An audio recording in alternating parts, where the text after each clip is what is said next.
నా పేరు పాలమూరు మహేందర్ రెడ్డి, ఆవంచ గ్రామం, తిమ్మాయిపేట మండలం, నాగర్కర్నూలు జిల్లా, Congress party social media in charge, నియోజకవర్గం మా తిమ్మాయిపేట మండలం సోషల్ మీడియా ఇన్ఛార్జ్. అయితే ఇవాళ ఉదయం నేను తిమ్మాయిపేటకు వచ్చిన కానిస్టేబుల్ నరసింహ సార్ ఫోన్ చేసి ఎస్ఐ సార్ రమ్మంటుండు రా అని చెప్పి, సరే వస్తా అని నేను తిమ్మాయిపేటలోనే ఉన్నా కనుక వెంబడే పోయి నరసింహ సార్ని కలిసిన తర్వాత ఎస్ఐ సార్ ఫోన్ చేసింది, సార్ వచ్చి పోయిందంటే సరే సార్ అని చెప్పి సరే అన్న తర్వాత ఎస్ఐ వచ్చినాక పిలువన్నాను లోపలికి పోయి. నాకు ఇంతకుముందుకు బీఆర్ఎస్ పార్టీలో మాజీ సర్పంచ్ అజయ్ అని ఉండే టీఆర్ఎస్లో. అయితే ఇప్పుడు రీసెంట్గా నిన్న మొన్న మా కాంగ్రెస్ పార్టీలోకి వచ్చిన తర్వాత వాళ్ళందరూ వచ్చారు. నా బయట ఒక 2 మాటలు తిన్నాక నేను లోపలికి పోయిన తర్వాత మాట్లాడినా ఏమైందని. ఏమైంది ఇట్లా ఇష్యూ ఏందని, పిటిషన్ ఇట్లా ఇవ్వకముందుకే ఇచ్చిన అని చెప్పింది ఎస్ఐ. తర్వాత అక్కడికి పోయిన తర్వాత నువ్వేమన్నావు బాబు అంటే, ఊర్లో అజయ్ కూతురు ఇట్లా లేచిపోయిందని ఇట్లా సమాచారం అంతే. నేను ఒక పిల్లాంతోటి మన ఊర్లో ఎవరో అమ్మాయి ఇట్లా లేచిపోయిందని అబ్దుల్ అనే అబ్బాయితో అన్న. ఎవరో కాదు నేనే, నాకు అర్థమైందిలే అన్న, నువ్వు మాట్లాడే అజయ్ అన్నల గురించే కదా, వాళ్ళ కూతురు ఏం పోలే, నేను కూడా కనుక్కున్నా, నాకు డౌట్ వచ్చి నేను వాళ్ళ ఇంటికి పోయి చూస్తే ఆ పిల్ల వాళ్ళ ఇంట్లోనే ఉందంటే సరే పట్టాను. గోనెల శ్రీశైలం అనేట ఆయన ఏమన్నాడంటే, సరే ఇంకా ఎవరు మనకు ఎందుకులే అంటే, మన ఊరిలో అన్నీ ఏదో ఒకటి జరుగుతుంది ఎప్పుడని అనుకున్నాం, ఇది ఎక్కడ ఉండనులే అని అనుకుని వదిలేసినాం. దానికి నేను ఊళ్ళో ప్రచారం చేసినని వాళ్ళు పిటిషన్ ఇవ్వకముందుకే నేను నా ముందరనే పిటిషన్ అప్పుడు రాసిరు, 10:30 పిటిషన్ రాసిరు. ఎవరు అరుణ్ కుమార్, అజయ్ కుమార్ అనే వాళ్ళు రాసిరు. అప్పటికి అరే వీని మీద ఎన్ని కేసులు ఉన్నాయో తీర్రా, రౌడీ షీట్ ఓపెన్ చేసి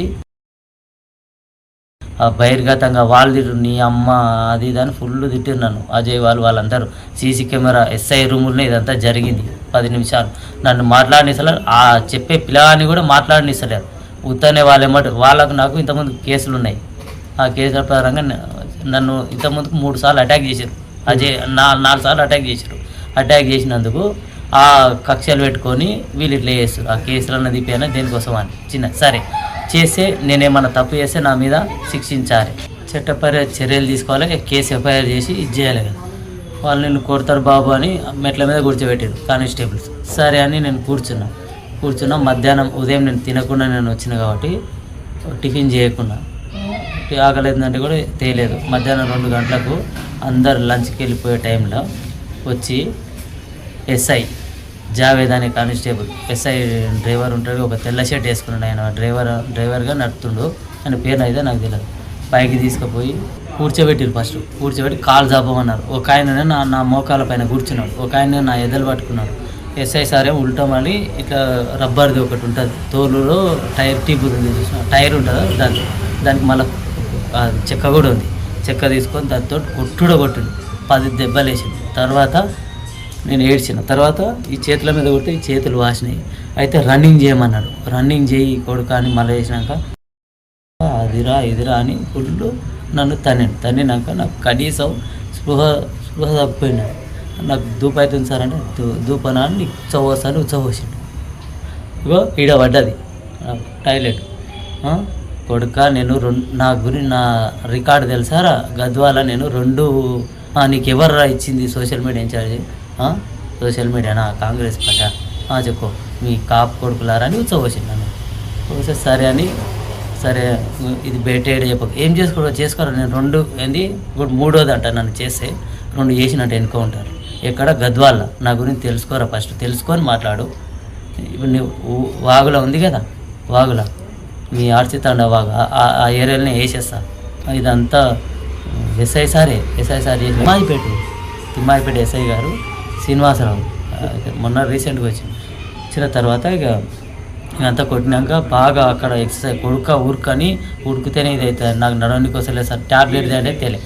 తర్వాత మళ్ళీ కిందికి వచ్చిన తర్వాత 4:30కు మా కాంగ్రెస్ పార్టీ పరమేశ్వర్ అన్న వాళ్ళందరూ వచ్చి ఎస్ఐ వచ్చినాను లంచ్కి వచ్చిన తర్వాత పావుదాకు 5 గంటలకు జావేదు ఇంకొక కానిస్టేబుల్ పేరు తెలియదు, పొడుగు ఉంటాడు ఆయన, సీసీ కెమెరాల ముందరనే అని చెప్తావని తన్నడం, ఇగో ఇక్కడ తన్నిండు.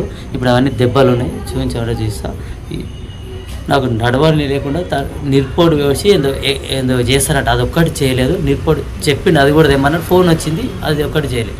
టాయిలెట్ ఒకటి కాపులో నన్ను నీకు ఎవరు ఇచ్చింది, ఏం చేసుకుంటావా అని ఫుల్ తిట్టి. ఇది